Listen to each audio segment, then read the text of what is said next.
Hello दोस्तों, मेरा नाम नीरज। स्वागत है आपका ITI ट्रिक्स यूट्यूब चैनल पर। दोस्तों, आज इस वीडियो में हम MP PGCL एग्जाम 2026 के लिए मैकेनिकल ट्रेड के टॉप 20 क्वेश्चन सॉल्व करने वाले हैं जो आपके एग्जाम में आएंगे। दोस्तों, यह क्वेश्चन हमने पिछले साल के एग्जाम पेपर से लिए हैं जो आपकी आंसर की आई थी MP PGCL में प्लांट असिस्टेंट की। वहाँ के जो प्रीवियस ईयर के क्वेश्चन थे उनमें से हमने बहुत ही इंपॉर्टेंट क्वेश्चन आपके निकाले हैं जो कि आपके बार बार दूसरे एग्जाम में भी रिपीट होते हैं। दोस्तों, आपके एग्जाम में 75 क्वेश्चन आपके ट्रेड थ्योरी से आएंगे, तो उसके लिए हमने टॉप 20 क्वेश्चन की MCQ सीरीज तैयार की है। तो आप इस तरीके से टॉप 20 क्वेश्चन डेली आप हमारे चैनल पर देख सकते हैं। दोस्तों, प्लीज़ आप हमारे चैनल को जरूर सब्सक्राइब कर लेना। यहाँ पर आपको इंपॉर्टेंट क्वेश्चन की बहुत सारी वीडियो मिलती रहेंगी। तो चलिए दोस्तों, शुरू करते हैं हमारा वीडियो। पहला क्वेश्चन है, ज्वलनशील लिक्विडेबल ठोस को वर्गीकृत किया जाता है। ऑप्शन ए है क्लास ए आग, ऑप्शन बी है क्लास बी आग, ऑप्शन सी है क्लास सी आग, ऑप्शन डी है क्लास डी आग। दोस्तों, यहाँ पर आपको एक सिंपल क्वेश्चन पूछा गया है कि जो लिक्विड से आग लगती है उसको हम कौन से क्लास में रखते हैं। तो आप सभी जानते होंगे जो लिक्विड से आग लगती है। यहाँ पर दोस्तों आप कन्फ्यूज मत होना कि लिक्विडेबल ठोस लिखा होगा। तो लिक्विडेबल ठोस मतलब क्या होता है, जैसे ग्रीस होता है, ठीक, वैसलीन होता है, ये लिक्विड टाइप के रहते हैं। और जैसे इसमें आग लगेगी तो ये लिक्विड बन जाते हैं, लेकिन ये ठोस रूप में, अर्ध ठोस रूप में रहते हैं, ठीक है। तो सेमी सॉलिड इसको हम बोल सकते हैं। जो जब भी ग्रीस रीस में आग लगती है तो उसको हम किस में रखते हैं, उसको हम क्लास बी की आग में रखते हैं।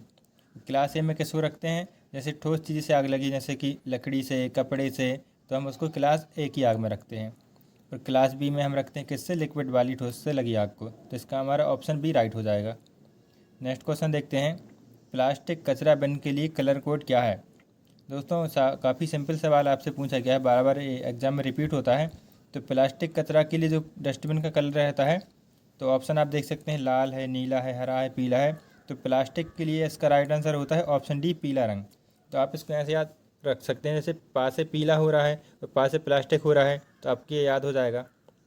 नीला किस में, नीला जो डस्टबिन रहता है उसमें हम क्या डालते हैं, जो कागज़ रहता है उसको हम नीले डस्टबिन में डालते हैं। तो जो कागज़ में हम कैसे लिखते हैं, नीले कलर के पेन से लिखते हैं ना। तो आप याद कर सकते हैं कि कागज़ में नीले पेन से लिखते हैं, तो हम उसको नीले रंग के डस्टबिन में डालेंगे। और हरा में हम क्या डालते हैं, कांच को हम हरे रंग के डस्टबिन में डालते हैं। इसको कैसे याद रखेंगे, जब अपन कांच कभी फूट जाता है ना, उसके किनारे से अपन देखते हैं धूप में, तो वो हरा रंग का उसका किनारा दिखाई देता है, टूटा हुआ कांच जो रहता है, तो उसको हम कांच को हरे रंग में डालते हैं। लाल में किसको डालते हैं, जो धातु रहती है, मेटल, उसको हम लाल रंग के डस्टबिन में डालते हैं। और एक और होता है काले रंग का डस्टबिन, उसमें हम खाने पीने का सामान डालते हैं, खाद्य सामग्री बोलते हैं, ठीक है। तो इसका हमारा ऑप्शन डी राइट हो जाएगा। नेक्स्ट क्वेश्चन देखते हैं, इस बाइस का नाम क्या है। काफ़ी इंपॉर्टेंट सवाल है आपका, आता है एग्जाम में। इस बाइस का नाम क्या है, तो ये हमारी, आप सभी जानते होंगे, हैंड बाइस होती है। तो इसका हमारा ऑप्शन सी राइट हो जाएगा। नेक्स्ट क्वेश्चन देखते हैं, कौन सा मार्किंग मीडिया जहरीला होता है। तो जहरीला जो रहता है वह कौन सा होता है, कॉपर सल्फेट होता है। और एक और सवाल आता है पर्शियन ब्लू से संबंधित। तो पर्शियन ब्लू सूखने में अधिक समय लेता है, लेकिन ये काफ़ी स्पष्ट रेखाएं प्रदान करता है। नेक्स्ट क्वेश्चन देखते हैं, एक्स के रूप में चिन्हित हथौड़े का भाग का नाम बताइए। तो यहाँ पर आपको हथौड़े का जो कुछ भाग दिया गया है, इसको आपको बताना है क्या इसको बोलते हैं, इसको चीक बोलते हैं। तो इसका हमारा ऑप्शन सी राइट हो जाएगा। नेक्स्ट क्वेश्चन है, किस फाइल में समानांतर किनारे पूरे लंबाई में होते हैं। Hand file, Busted file, रास्प cut file, single cut file. तो आपको बताना है इसका राइट आंसर क्या है। तो जो हैंड फाइल हमारी होती है उसमें समानांतर किनारे पूरे लंबाई में होती है, मतलब आगे से थोड़ी सी टेपर नहीं रहती है।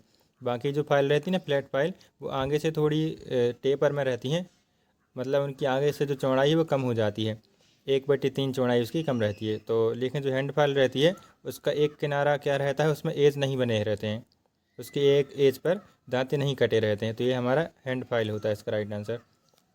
7वां क्वेश्चन देखते हैं, काटने वाले छेनी पर प्रतीक वाय द्वारा किस कोण को दर्शाया गया है। यहाँ पर दोस्तों वाय ज़रूर लिखा गया है इसका, क्योंकि ये टाइपिंग में नहीं आ रहा था। तो यहाँ पर आप देख सकते हैं चित्र दिया गया है, अल्फ़ा एंगल है, बीटा एंगल है और गामा एंगल है। तो यहाँ पर आपको गामा वाला पूछेगा कि जो सबसे ऊपर रहता है वह कौन सा एंगल रहता है। तो आप सभी जानते होंगे, जो आपके घर में भी आप देखते होंगे, आपके घर में जो रैक रहता है ना, रैक हमेशा ऊपर रहता है। तो ऊपर आप देख सकते हैं, ऊपर कौन सा एंगल रहेगा, रैक एंगल रहेगा। तो इसको आप आसानी से याद कर सकते हैं। नीचे है उसको हम क्या बोलते हैं, क्लियरेंस एंगल बोलते हैं, इसको अल्फ़ा से बोलते हैं। तो आप इसको याद कर लेना, बाय से मतलब हम गामा से किसको दर्शाते हैं, रैक एंगल से। तो इसका हमारा ऑप्शन ए राइट हो जाएगा। 8वां क्वेश्चन है, ये क्वेश्चन तो काफ़ी बार एग्जाम में रिपीट हुआ है, फिलर गेज का उपयोग क्या है? तो फिलर गेज का क्या काम रहता है? मिलने वाले भागों के बीच की जांच करना। मतलब जो भी गैप रहता है ना बीच में, दो अपन जॉब बनाते हैं उनके बीच में कितना गैप रह गया है उसको चेक करने के लिए हम फिलर गेज का उपयोग करते हैं। काफ़ी इंपॉर्टेंट सवाल है, आप इसको ज़रूर अच्छे से याद कर लेना। नेक्स्ट क्वेश्चन देखते हैं, बेंच बाइस को बनाने की सामग्री क्या है? दोस्तों एक ना एक क्वेश्चन आपसे मटेरियल से संबंधित जरूर पूछा जाता है कि यह चीज़ किस धातु से बनी रहती है, तो आपको सारे जो धातु हैं वो याद कर लेना है। तो बेंच बाइस किससे बनी रहती है? कास्ट आयरन से बेंच बाइस को बनाया जाता है, तो इसका हमारा ऑप्शन डी राइट हो जाएगा। 10वां क्वेश्चन है, इस कोणीय मापन यंत्र का नाम क्या है? दोस्तों चित्र वाले सवाल आपके एग्जाम में बहुत आते हैं, हम आपको एक अलग से वीडियो बनाकर बता देंगे। जितने भी इमेज वाले जो चित्र वाले सवाल रहते हैं ना, तो आपको सारे जो इमेज है याद हो जाएंगे। तो इसका राइट आंसर क्या हो जाएगा? Option C, universal bevel gauge. इसको हम यूनिवर्सल बेवल गेज बोलते हैं। इसका उपयोग क्या होता है? कोण को ये मेजर करता है, कोण को चेक करने के लिए इसका उपयोग किया जाता है, एंगल चेक करने के लिए। 11वां क्वेश्चन है, 10 डिग्री से ऊपर के संकीर्ण खांचे और कोण को भरने के लिए किसका उपयोग किया जाता है? यहाँ पर आपको फाइल के बारे में पूछा गया है सवाल कि 10 डिग्री से ज़्यादा अगर है ना, और 60 डिग्री से कम है, क्योंकि 60 डिग्री का एंगल बन रहा है कहीं पर, तो हम उसका वहाँ पर किसका उपयोग करते हैं? ट्रायंगुलर फाइल का, त्रिकोणीय फाइल का उपयोग करेंगे। लेकिन 10 डिग्री से थोड़ा ऊपर है, बहुत पतले पतले यहाँ पर खांचे बने हुए हैं, तो उसके लिए हम किसका उपयोग करते हैं? नाइफ एज फाइल का उपयोग करते हैं। तो 11वें का हमारा ऑप्शन डी राइट हो जाएगा। 12वां क्वेश्चन है, ड्रिल शैंक में किस प्रकार का टेपर दिया जाता है? तो ड्रिल के शैंक में कौन सा टेपर दिया जाता है? मोर्स टेपर दिया जाता है। इसका हमारा ऑप्शन सी राइट हो जाएगा। 13वां क्वेश्चन है, सतह गेज में एक्स के रूप में चिन्हित भाग का नाम बताइए। काफ़ी इंपॉर्टेंट सवाल है, बार बार एग्जाम में रिपीट होता है। तो इसको हम क्या बोलते हैं? स्नग बोलते हैं। तो इसका हमारा ऑप्शन बी राइट हो जाएगा। नेक्स्ट क्वेश्चन देखते हैं, इस समानांतर ब्लॉक का नाम क्या है? तो ये काफ़ी बार रिपीट हुआ क्वेश्चन है, आपको याद कर लेना इसका।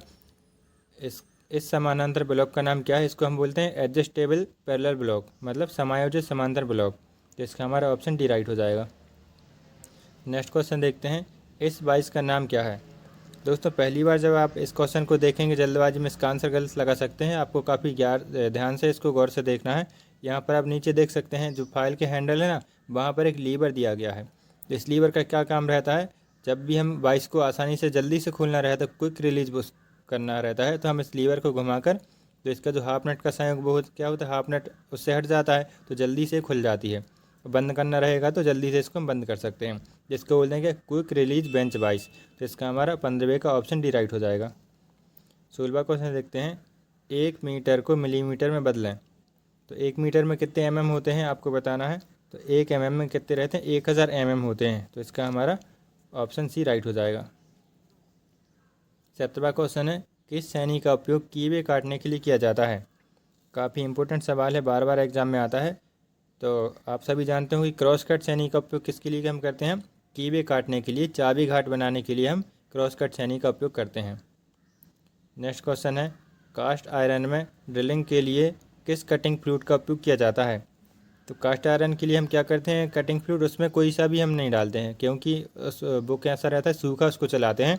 तो उसके लिए हम इसका राइट आंसर लगा सकते हैं ड्राई एयर जेट, मतलब सूखी हवा उसमें हम डाल सकते हैं। और इम्पोर्टेंट सवाल जो बार बार आता है उसका है कि एल्यूमिनियम में हम किसका उपयोग करते हैं? तो केरोसिन का उपयोग करते हैं एल्यूमिनियम के लिए। नेक्स्ट क्वेश्चन देखते हैं, बेंट स्निप का उपयोग क्या है? तो बेंट स्निप का काम क्या रहता है? सर्कुलर कट लगाने के लिए, कभी गोलाई में अगर अपन को काटना है तो हम बेंट स्निप का उपयोग कर सकते हैं। सीट मेटल से संबंधित सवाल है। लास्ट क्वेश्चन हमारा देखते हैं, ग्रोवर का उद्देश्य क्या है? दोस्तों जो हैंड ग्रोवर रहता है उसका काम क्या रहता है? सीम को लॉक करने के लिए, क्लोज करने के लिए हम हैंड ग्रोवर का उपयोग करते हैं।